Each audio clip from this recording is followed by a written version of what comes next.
Welcome to the Critical Minds on Union Television. My name is Basi Monica Dodoye, and today we'll be discussing a very important topic.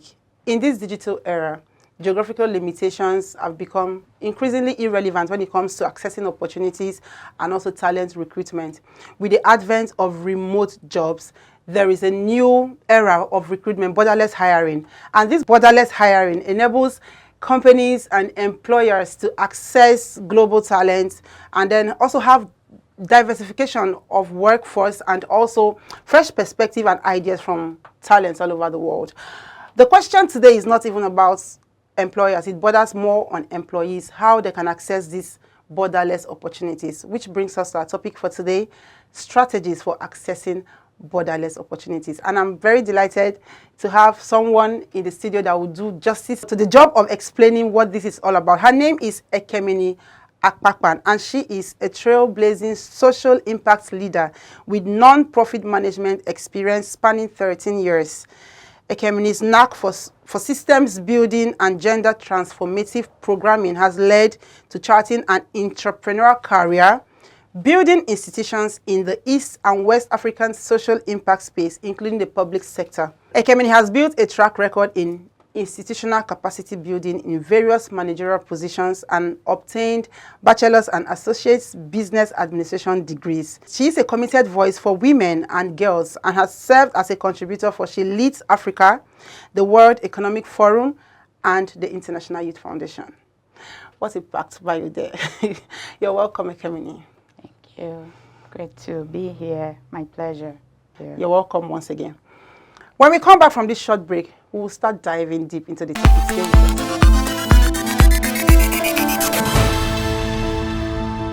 Welcome back to the Critical Minds on Union Television. My name remains Basi Monica Dodoye, and I still have Ekemini with me in the studio.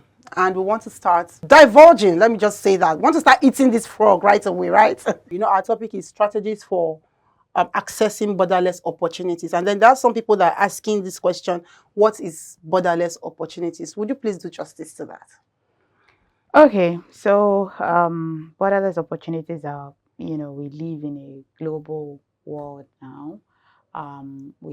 We have been hearing about it, or we had anticipated a time like this where there'll be, you can live in one place and work in another place.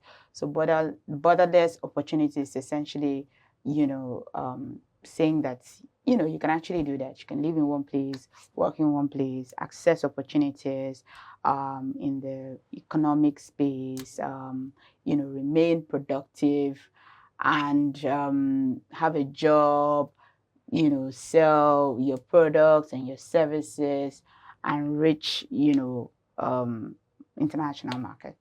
Okay, so basically, is it just about the international market, or borderless opportunities can still be within your locality? For example, if I'm in River State and I'm working remotely in Lagos, could that also be borderless opportunities? Definitely. So it's not just internationally, also locally in Nigeria or any other country, any country you may be, watching this from. So within that space, it's just that the international one is more popular now, and there is more uptake in that. Yeah.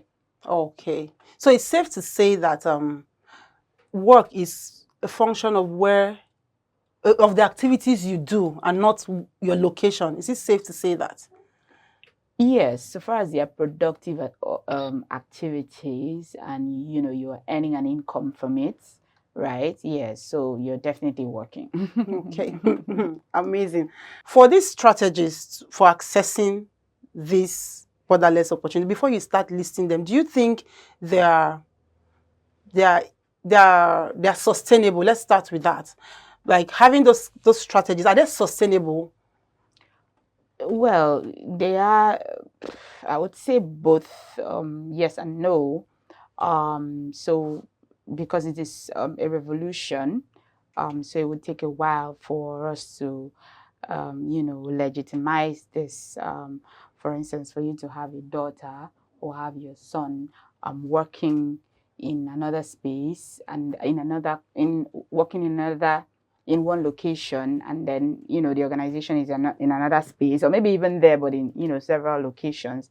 It would take a while. Maybe when my daughter is like 30, for instance, and then at that time, maybe we can say, oh, we because the more things are done, the more it becomes legitimate, the more we learn, and then Yes. we adapt it, and then we all evolve. So, for instance, there were jobs in maybe when my father was 30 that were not legitimate, but these days they are legitimate. So Okay. with the evolution taking place all over the world, the growth we're experiencing, especially at a very fast pace, we can come to a time where it can become sustainable. But right now, there are some measures put in place for sustainability. For instance, we have organizations like Andela, who is providing the workforce for several organizations, and so they have put in place measures. So I don't work with Andela. I'm not by any way promoting them, but I'm just Yes. giving you an example of an organization that is institutionalizing practices, to assimilate people into the workforce. For several organizations, maybe even in Silicon Valley or wherever, Mm-hmm. or organizations that are all over the world. And so they have that, and I believe that is a system. So when you have more organizations and more HR practices that encourage, facilitate things like that, then we can then say, oh, this is here to stay. But right now, what we just see is what we are seeing, or what we're experiencing is more of a wave. Mm-hmm. And the more it comes to stay, the more people will embrace it. Both employers, several gatekeepers, and I think this is something that we've come to this point. We weren't always here. So yeah, because for me, I'm a big participant in history, and Okay. I know that when you look back at history, we started with crude oil. The founding fathers of, maybe for instance, America, they Mm-hmm. started with crude oil and steel in those days, and then they progressed. I think there's actually a documentary about this called "The Men Who Built America," and then Okay. they progressed over time. So we're still experiencing that. And then, have you heard about the person who founded electricity, or who invented rather the electric bulb? Yes, I know, but my brain for now Okay, so can't that would be remember. Thomas Edison. Please, you Yes. can't forget Thomas Edison. But I don't want him to take all the credit, because Yes. he actually invented what he invented was used for when the first time they tested it was on the electric chair to literally kill a prisoner, somebody who was sentenced to death. So it doesn't really count, because it was For the Tesla negative. Okay. who invented the one we're able to use now, which is called alternate current, AC. That's what we use every day. We can't use DC. I'm sure our engineers here can attest to that. Yes. So that's what we use to power on our light bulbs and everything. So he is the one who invented that. But I'm just sharing the progression that we came from that, because crude oil was a thing, and those people who had oil had power, because they were providing kerosene for people to turn on lantern and all of that. And then somebody came with electricity, and then it continued like that. And then the next thing, somebody came with automobile, and then because we were using what do you call it now, carts and horses and things like that. Yes. And then the richest people, that's what they drove around it. And then someone came with automobile like that, and then that's how you have the I don't want to ask for anybody who invented anything again. The person who You may be invented shocked. You may be shocked. who invented Mercedes Benz. Well, I'm not an automobile person. You could Okay, ask me something else. don't worry. Well, so I'm just trying to show that we then had these inventors, and then we came to, at least you've heard about this. We then came to other more and more inventions. So it's very important. Like, so these are landmarks in history, Yes. because that's how the world has progressed. So we then have the invention of automobile, and then their cars, and then the next thing, the brothers that made motorcycle, and all of that. And then it continued. And the automobile is very important, because that's when they invented like the factory, what's the name of this process in the factory in terms of assembly line in the factory, and where they're making different parts of the car, and then they then assemble it in some kind of assembly line. Yes. And then it progressed from there to when you have women like what's her name now, the woman in the documentary, in self-made, who has watched a self-made woman on the self-made, I don't know, a female, self-made is the name of not even a documentary, it's a movie that is inspired by her. Okay. CJ Walker. So she invented like people like with my hair, instead of them getting in pain, what can they put in their hair? So I'm just trying to say that that's how entrepreneurship and things open doors And like evolve. that, because the people who founded the first set of billionaires and all of that, the Rockefellers and all of that, they were the founding fathers. They were focused on oil and steel, and and then they that's how it was founded. But that progression shows you that times keep changing. But what it did is that it opened doors, because there was a time that said the 1% of the richest people in the world at that time had all the money, and the 99% just survived on very little money. So with the advent of electricity, it took away the money from the oil. It's very important, because it also, I'm not digressing, I'm just trying to show you the trajectory. So it then broke, that's when you have the law, which was invented, that one man couldn't just own one man. So I don't know, my mind is I don't want to bring in a lot of things, but it was that opportunity to break monopoly, because at that time monopoly was sort of allowed. So imagine if you own, so for instance, Mobile was a monopoly that was then broken down because of this people were gatekeeping, and many people could not become entrepreneurs. But it broke that monopoly of oil.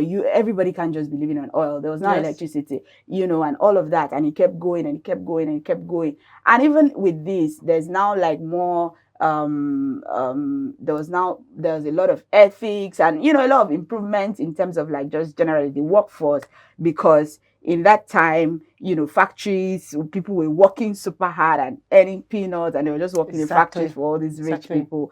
And, so it just kept progressing. Then it opened doors for, women like CJ Walker to have their own products, and different kinds of entrepreneurs, even in the beauty space and Hollywood and things like that came along.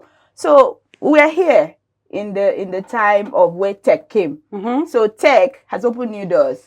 So you see, we went from steel, oil, automobile, creating opportunities for the workforce, because it is when these organizations are there, people are getting employed. Exactly. And that's how we came here today. I probably have rambled a lot, but I'm just showing you. You in fact, telling us about that progression was actually very necessary, because it will help to aid understanding when we are trying to explain, or when you're trying to explain, somebody will really know where you're coming from. So taking us through that, thank you so much. You are really good in history. Yeah. All right. I think that was just a lot, and I need to digest this. So we'll go on a short break, and when we come back, we'll continue with the topic. Stay with us.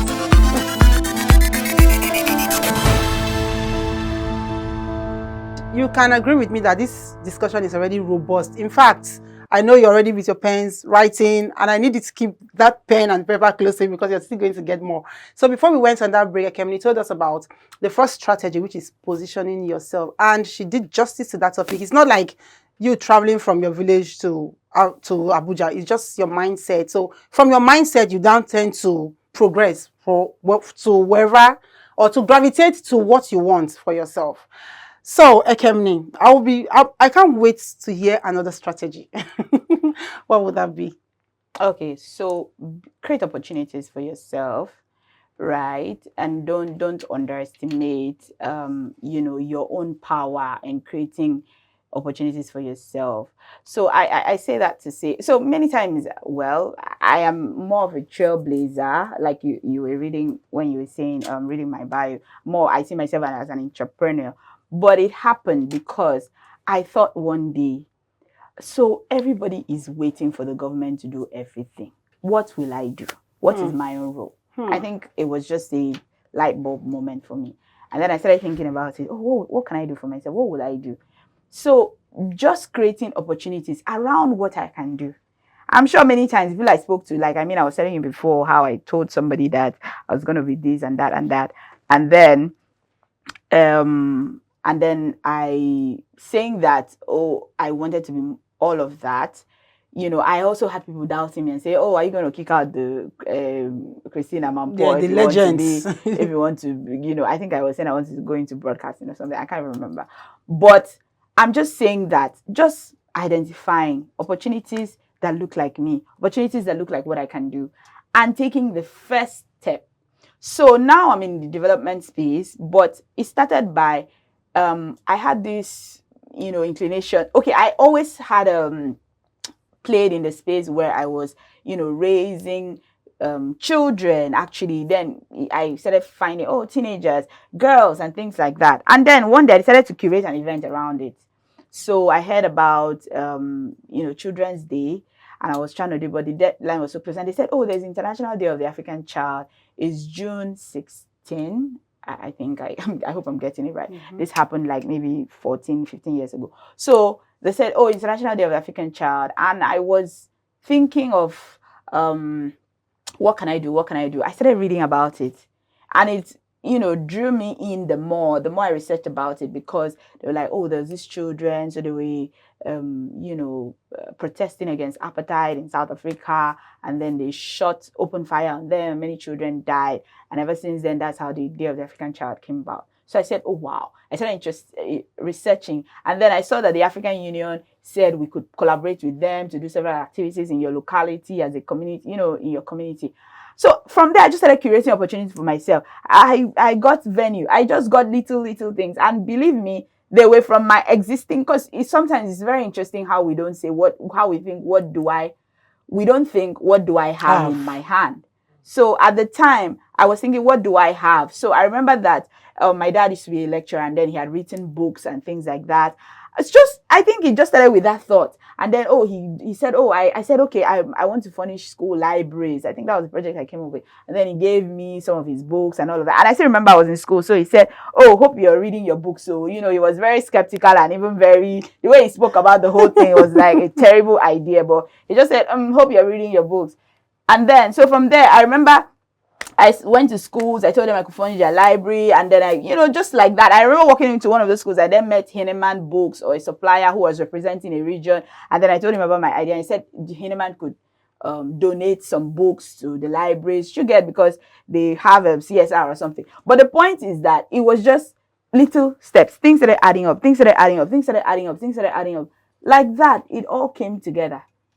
Right? So, but I didn't lose sight of that. And then I built on it. And I had people even in my church that could help, because I remember that I wanted to also gather the children. And then one guy said he had contact with Indomie. Or I saw Indomie cooking his wedding. And I said, oh, obviously Indomie, children like Indomie, so I can give Indomie to all the children and all of that. So just little connections here and there, because when you're living out your values, when you're living out your beliefs, you're very, you know, invested in your convictions, and you're telling people, you get a buy-in. This one will say, oh, I can give you this. Oh, I can give you this. And you don't underestimate it, because it's once you pull those resources and they come together. And then I remember when we did the event, and then people there started giving scholarships to the children. And, you know, so just little believing and building on it. So I feel like you need to create your opportunities, start from there. And once you can pull that off. So it was something like that I built on. And then I learned from there. The people around me said, oh, you can get observer status with ECOSOC. See, they, you know, illuminated my mind. Yes. Made me feel ECOSOC is Economic and Social Council, and it has affiliations with the UN. So that's how I started building my mind. I started seeing possibilities from that. So the point is that your opportunities are unique. Everybody's opportunities are unique, right? I can't be you. I can't do the same thing. The same problem you solve in an organization, in your industry, in your space, it's not the same thing I'm going to solve. We might all have the same technical skills, but the mix of my personality, you know, my skills, my abilities, my potential, they curate a unique set of opportunities. So when somebody is looking for, even if they're applying, you notice all of us apply for one role, they will still choose one person. Exactly. And there is a reason why they chose that person, right? Because there is that attraction, that essence, right? So I feel like all of us, we have our own unique potential. We're all playing differently in our spaces. We may have the same, we have the same kind of skills, especially when it comes to technical skills, because we're all going to the same school and in the same class and learning the same thing, but we practice it differently. And we're all going to see the world differently, see opportunities differently, see problems differently. I just cited that Thomas Edison was creating bulb. I won't forget that name. Thomas Edison was creating light bulb, right? We're crediting him now, but he was working with Tesla on who was an intern or some minor position, and then the guy told him that is not the right, that works, but it's not sustainable. This is the one that's sustainable, and he didn't hear. So the guy left him and started working with another person who then used. But again, I think Thomas Edison was the one who got the funding from the big guys, because I can't really remember the story right now. But the point is that he saw it differently. He said, oh, this is what I see. DC, they were using it for electric chair, killing people in the prison. This one saw it differently. But that's why collaboration is very important. Network with people. Find opportunities together. So, oh, this one is seeing it this way. You're seeing it this way. You're talking about unique perspectives in the workforce. So, yes, it's very important to have that, mindset that I'm the one to create my opportunities. And what will it look like if I had one? I always see myself as somebody who is building institutions in the social impact space. And believe me, I see a need for it. That's another thing, seeing the need for what you bring to the table. I see a need for it wherever I go. And because obviously we have this decadence, we have this corruption everywhere in our institutions, both public, especially in the development sector. We always feel like, oh, development means like you're just giving people bread, giving this one school back to school, different things. But there's a need to make it more systemic, more have structure, and all of that. And I believe that's what I bring to the table, in these spaces I play in. And many people have a need for it. And I come and tell you, oh, I can do it for you. And I do it. Whatever name they call me is very insignificant. Whatever position. I'm not saying that it's insignificant, but in terms of like the impact, I'm saying that it's not about the title. It's what I bring, how I define that title, or how I define that role and that job, and what I will do, what I would deliver to make my own promise, to keep my own promise, my own brand promise that I am building institutions. Yes. Right? So that when I leave you, you feel like, oh, you have a stronger institutions. Because that's one of the problems we have in Africa, lack of strong institutions. We went on that break. She had already given us another strategy for accessing borderless hiring. And you would agree with me that in her speeches, there's this elaboration that would even enable you, the viewers, to draw out more strategies for yourself. Because at first she mentioned positioning, and inside positioning she mentioned a lot of things. I wouldn't want to go, for the want of time, I wouldn't want to go back to them. And then secondly, she talked about creating opportunity for yourself, and then again she did justice to that, and there is a lot inside of it. Well, just like we know, every project, everything, the road to success is not easy, and there are definitely challenges. So I know that there will be challenges too for accessing borderless opportunities, and that is where I want to ask Ekemini this question. So people that have access to this borderless work, there are opportunities. Let me just put it opportunities, so it will not look like I'm just basing on job or hiring. So there's this how do they cope with time zones, considering the fact that the country you could be working in may not be same time with yours. Probably our night time could be their daytime. How would you cope? And then also language barrier.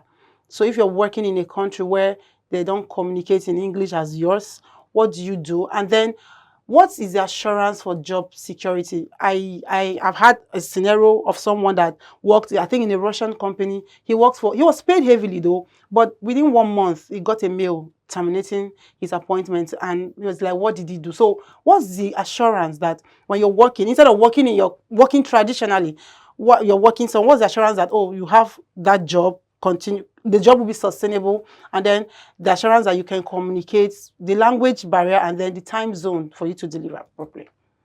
Okay, so these are interesting challenges, and I have experienced them in my previous roles. So I think it would be good from my what I would say I learned from that, it would be good to step back and define for yourself what you want, right, before you go into these spaces, especially speaking to sustainability. If you're signing a contract, just to make sure you ask the questions and you understand if that is the right fit for you, right? So I do want to do a gig of 5 months or 2 years and all of that, and then you then position yourself or be, begin to attract and go to those kind of employers, Okay. because they are short-term gigs and that may not be what you want. So you have to position yourself. How can you put yourself in that talent pipeline? People are creating many of those kind of things now. So you position yourself to be in those talent pipelines where you can, be handpicked for roles like that or interviewed, or there are processes for that Yeah. in terms of overcoming those sustainability issues. Just being true to yourself, like I said. Do I want to be doing gigs? And people are putting out things like that, and ask questions. Really look at the contract. If people are putting out gigs and they want to hire you for 3 months, 5 months, or maybe they're paying hourly, like, oh, there's this 8 dollars per hour thing, and they say, oh, you need to ask questions to understand the implications of those kind of things and all of that. Okay. Then again, I think this is more of policies, between the Both borders, parties. because Okay. sometimes if we want you to work in US, I think I've had an employer say, oh, do you have US visa? So just make sure you know what exactly you're going into and how to overcome it.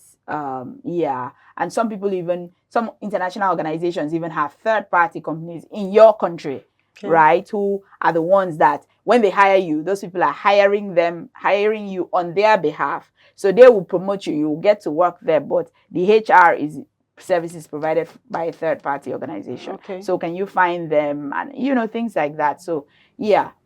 When it comes to language and time, if you sign up for something, you definitely have to show up. So yeah, and you have to make it work. So if which is why you then ask yourself, I think it still boils down to what you want.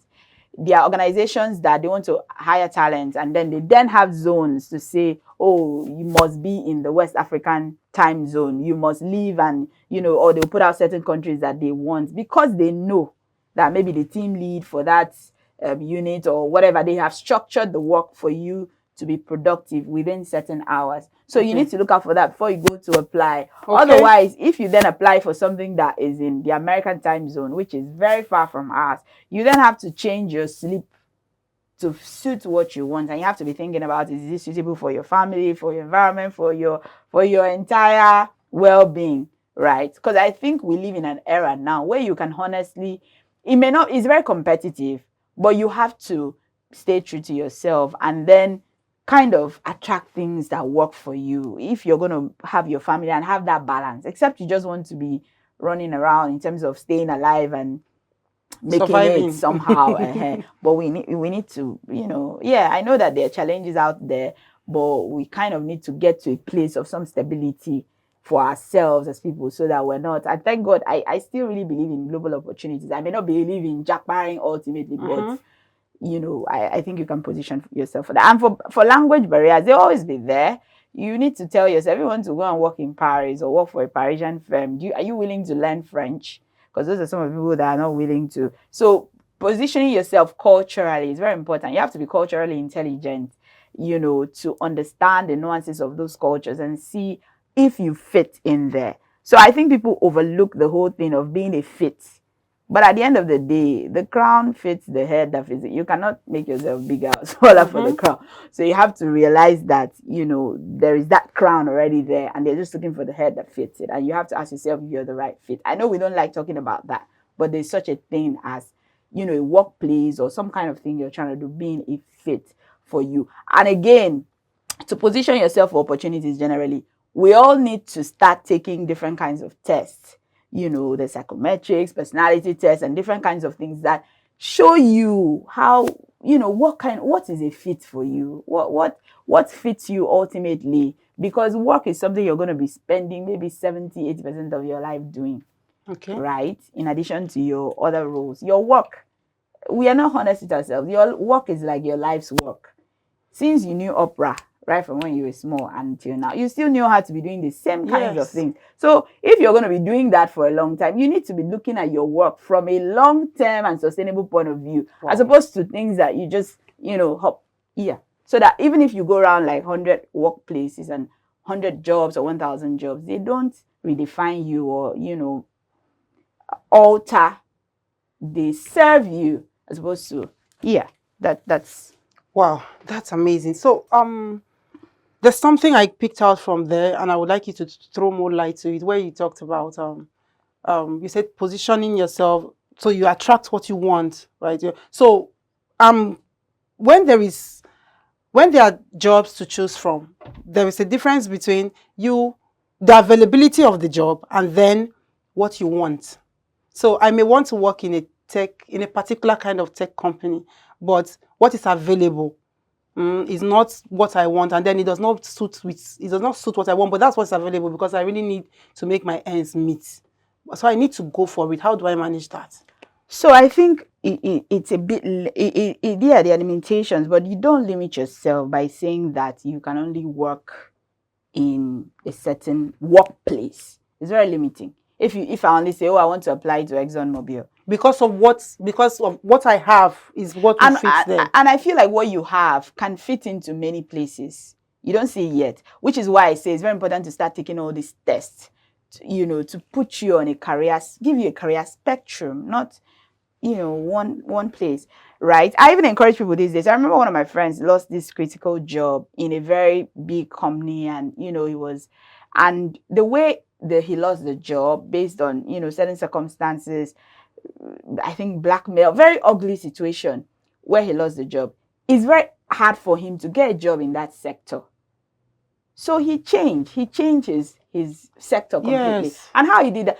So he didn't limit himself, right? He changed his sector. He changed his positioning. And then the role he currently has still speaks to what he can do, what he has even been doing in that place. Okay. But now in a different sector. So what he will have to learn is about the industry and things. But he still brings himself to play because you are the one that doesn't change in this whole dynamic.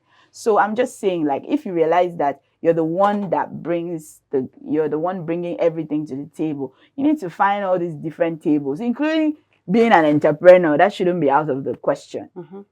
To say to yourself, and you have to realize that we're in a world now where it's more service based. So learn about what is acceptable, and seriously, you find that there are thousands of opportunities. Don't limit yourself. That's why everything is even borderless.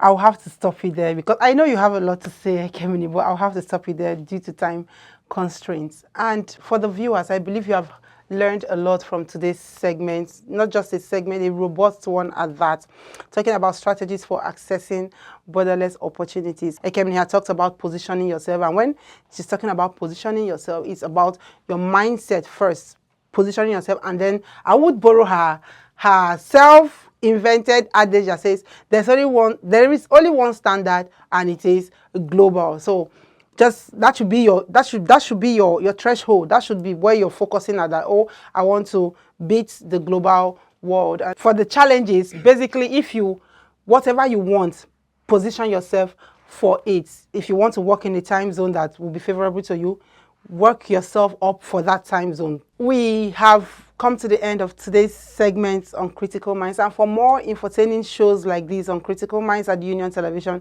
don't forget to follow us across all our social media platforms and to subscribe to our YouTube channel. Until I come your way again on another episode of Critical Minds, my name remains Bassi Monica Dodeye. Bye for now.